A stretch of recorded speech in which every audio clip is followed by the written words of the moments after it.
Inside the U.S. Capitol and outside, two very different scenes highlighting deep divisions over the war in Gaza.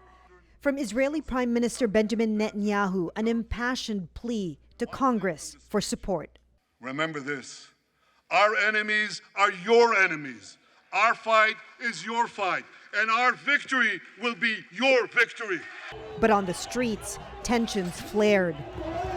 Police using pepper spray and making arrests in a crowd of protesters. The scene at times chaotic. A fight between demonstrators on different sides, flag burning and vandalizing of monuments.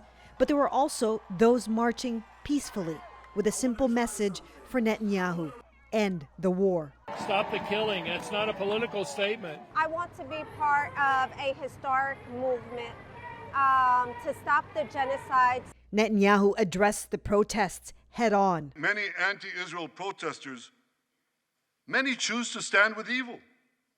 They stand with Hamas. For all we know, Iran is funding the anti-Israel protests that are going on. For almost an hour, he spoke in a chamber with empty seats, dozens of Democrats choosing to skip the speech. Netanyahu defended his government's handling of the war and laid out his hopes for what happens when it's over. My vision for that day is of a demilitarized and de-radicalized Gaza.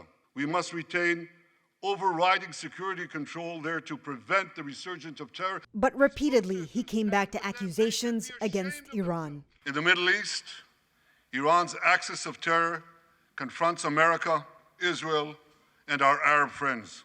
Netanyahu now takes the message directly to President Joe Biden, Vice President Kamala Harris, and Republican nominee Donald Trump in meetings later this week. Chris Reyes, CBC News, New York.